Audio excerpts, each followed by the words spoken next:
All right, so let's dive into something that's been kind of on my mind lately, Okay. and that's meditation in integral yoga. Oh, We've got excerpts from Meditation in Integral Yoga by Isidro Ricarte, right. and I'm really curious to unpack what makes this approach so unique. Yeah, it's a fascinating area for Yeah, sure. yeah. Not just about techniques, but a whole philosophy around understanding our minds and how to really tap into these deeper levels of consciousness. I'm intrigued by this idea that Ricarte brings up Yeah. about having two minds, Mm-hmm. not like split personalities or anything, but Yeah, like yeah. two different ways of thinking. Yeah, he Yeah. distinguishes between what he calls the outer kind of surface level mind Okay. and then a deeper superior mind. Okay. And the outer mind is the one we're most familiar with. It's Yeah. the one that's constantly bombarded by thoughts and sensations. Yeah. And McCart actually compares it to a crazy elephant or a runaway horse, Oh, wow. which I find incredibly relatable. Those are really vivid images. Yep. Yeah. And I think anyone listening can relate to that feeling of their mind being like a runaway train sometimes. Absolutely. So how does integral yoga help us work with that? Well, it starts with understanding that this outer mind, Okay. while useful for navigating our daily lives, Right. is very limited by our senses and very prone to distraction. Okay. So it's really difficult to perceive deeper truths from that kind of state of constant mental chatter. That makes sense. If we're always reacting to things, we don't have the space to really understand them. Exactly. So where does concentration fit into all of this? So in integral yoga, concentration is about calming the mind, not emptying it. Right. It's about creating space between ourselves and that stream of thoughts so we can observe them without getting swept away. So instead of being caught up in the whirlwind, we kind of learn to step back and be the observer. Right. But how do we actually do that? Mm-hmm. Telling my brain to be quiet usually doesn't work out so well. Right. Well, there are a few techniques that Ricard outlines, and they all focus on redirecting your attention. Okay. So this could be focusing on an object, Okay. your breath, Okay. inner sensations, specific ideas, or even sounds. Got it. The key is finding what works best for you. I've heard a lot about mantras in meditation. Would that fall into the sound category? Absolutely. Okay. Sri Aurobindo, a key figure in integral yoga, actually recommends using the sound OM or specific mantras as focal points. Oh, interesting. Yeah. And he also emphasizes concentrating in the heart center Okay. and invoking the divine, which kind of adds another dimension to the practice. So it's not just about quieting the mind, but also connecting to something greater through the heart center. Exactly. It's about moving beyond just mental stillness and accessing these higher levels of consciousness. Okay, I'm starting to see how this approach is different. Mm-hmm. So calming the mind is just the first step. Right. What happens after that?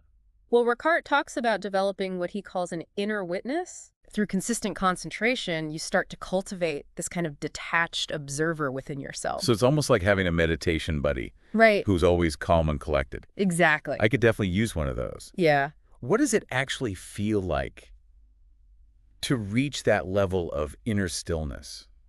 So Ricard describes it as a state of mental quietness, Okay. which is different from simply having an empty mind. Wait, what's the difference? Yeah. I always thought those were the same thing. They're often conflated, Okay. but there's a subtle distinction. Okay. Mental quietness is a stillness that kind of permeates your being, Mm-hmm. even if thoughts are still present. Okay. And he describes it beautifully as birds flying across a windless sky. Oh, wow. They're there, but they don't disturb the underlying peace. That's a beautiful image. Yeah. So if that's mental quietness, then what's mental silence? So mental silence is a more profound state. Okay. It's the complete absence of thought. Wow. It's a state of pure awareness, unclouded by the usual mental chatter. So it creates space for the clearest perception of truth and essence. Right. That sounds intense. What would even be going on in your head at that point? Well, it's not about shutting off your brain completely, Okay. but rather reaching a level of stillness where thoughts no longer have power over you. Interesting. Sri Aurobindo describes it as a space where thoughts come from outside. Okay. passing through like a passerby on the street. They're just passing through. Exactly, without disturbing the inner calm. That's pretty incredible. But let's be real for a second. Hmm. Thoughts are bound to pop up during meditation, right? Like that's just the nature of the mind. It's completely natural for thoughts to arise, Yeah. even for experienced practitioners. Right. The key is not to get caught up in them. Right. And Sri Aurobindo actually offers some helpful advice on how to navigate this. Okay. I'm all ears. He suggests 3 approaches. Okay. You can simply observe the thought and let it go. Okay. You can witness it as something external to yourself, like that passerby on the street, Huh. or you can reject it before it fully enters your mind. So it's not about fighting the thoughts, but rather changing our relationship to them Exactly. and which approach is the right one. There's no one-size-fits-all answer. Okay. It really depends on the individual and what works best for them. Experimenting is key. Makes sense. It's all about finding what resonates with you. Right. I am curious, though, about how this simple act of concentrating actually evolves into these deeper states of meditation we've been talking about. Yeah. What's that transition like? So MP Pandit, another scholar of integral yoga, Okay. describes it beautifully. Oh, He says that as concentration deepens, okay. your consciousness begins to identify with the object of focus. You actually start to merge with it. So it's not just about holding an image in your mind, but almost becoming one with it. Exactly. It's a shift from active thinking to a state of contemplative absorption. Wow.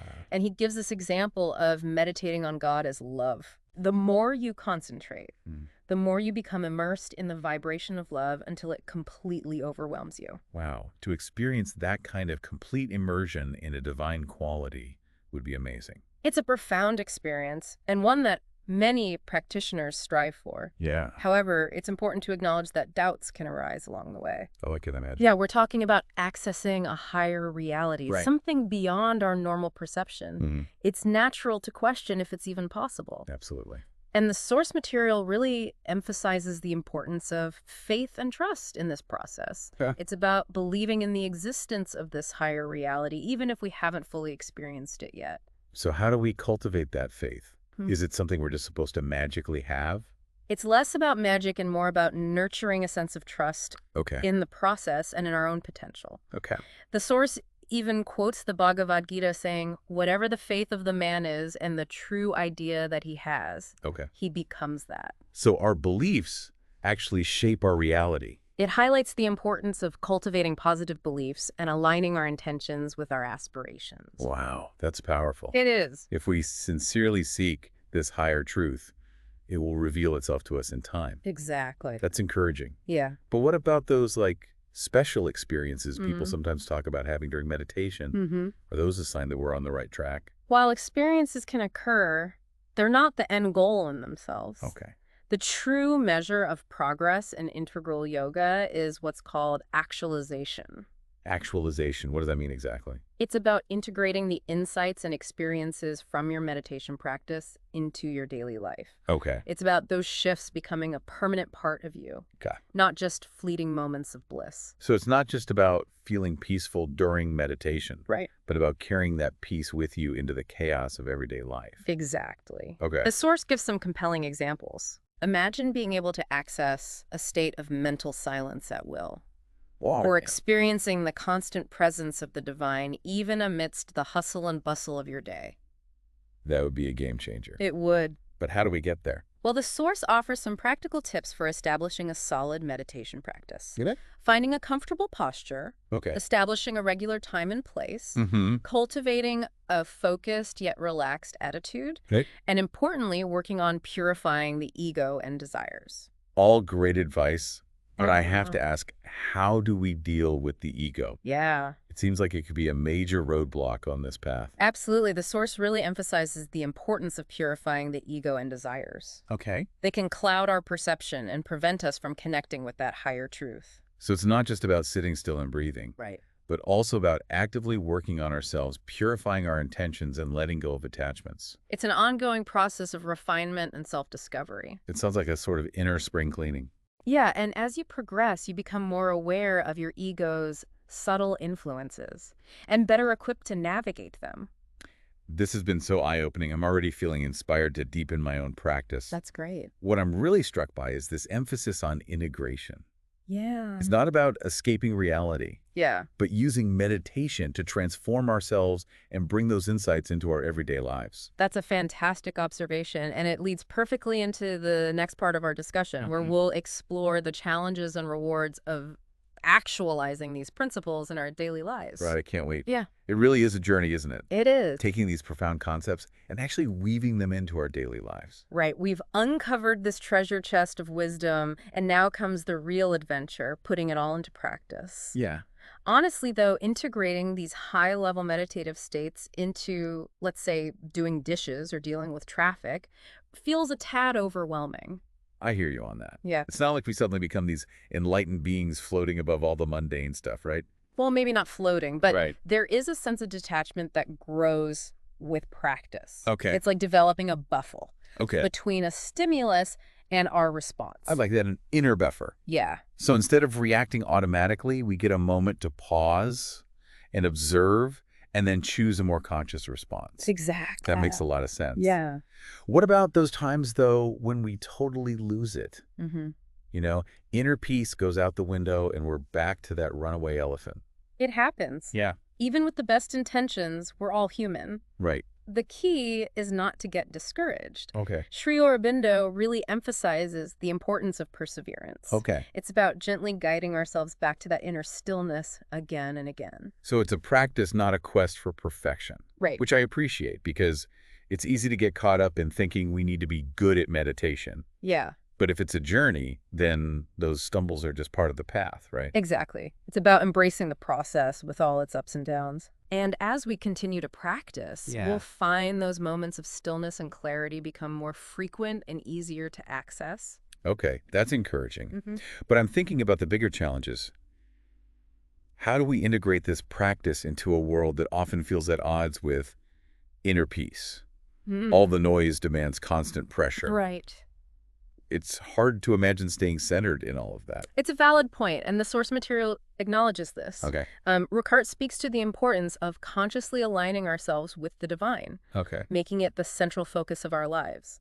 So it's bigger than just our time on the meditation cushion. Yes. It's about bringing that intention and awareness into every aspect of our being. Precisely aligning our thoughts, feelings, and actions Yep. with that higher purpose. Got it. Remembering that even amidst chaos, there's this deeper reality we can tap into. I'm with you there, but how do we actually do that? Right. Like, how do I bring the serenity of my morning meditation into, say, a stressful work meeting? It starts with awareness. By cultivating that inner witness through meditation, Mhm. we get better at observing our reactions in real time. So we start to notice those moments when we're getting tense, when our ego feels triggered, Yes. when we're about to react in a way that might not be so helpful. Exactly. And just by noticing, we create space for choice. Yeah. Instead of being controlled by our emotions, we have the opportunity to respond more consciously and skillfully.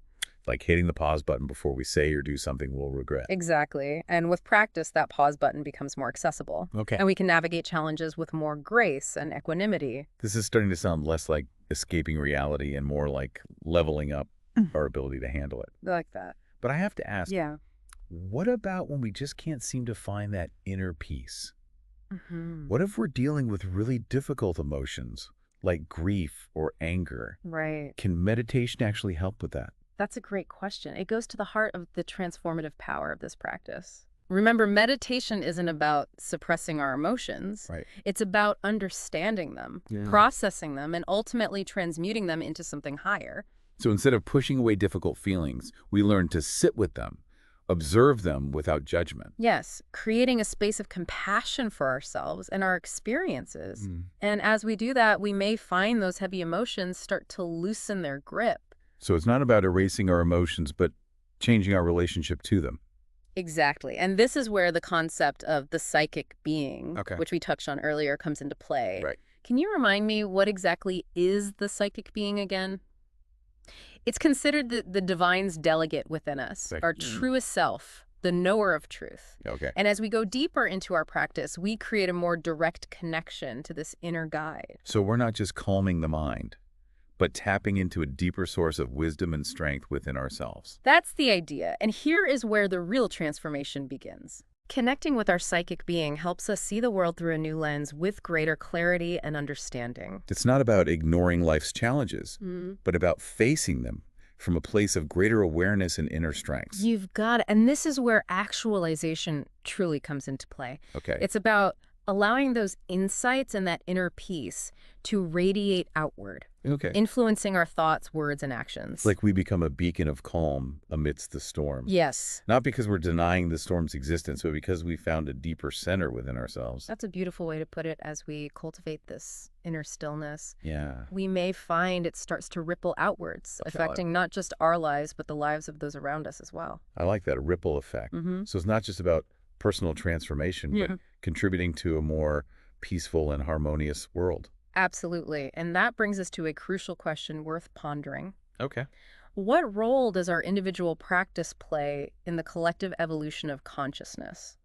Wow, that's a big question. It is. It makes you realize our inner work isn't just about us, Right. but about something much larger. It's a beautiful interconnectedness. Yeah. As we delve deeper into these concepts, we'll explore how our individual journeys of self-discovery can contribute to a collective awakening. Yeah, you've officially blown my mind.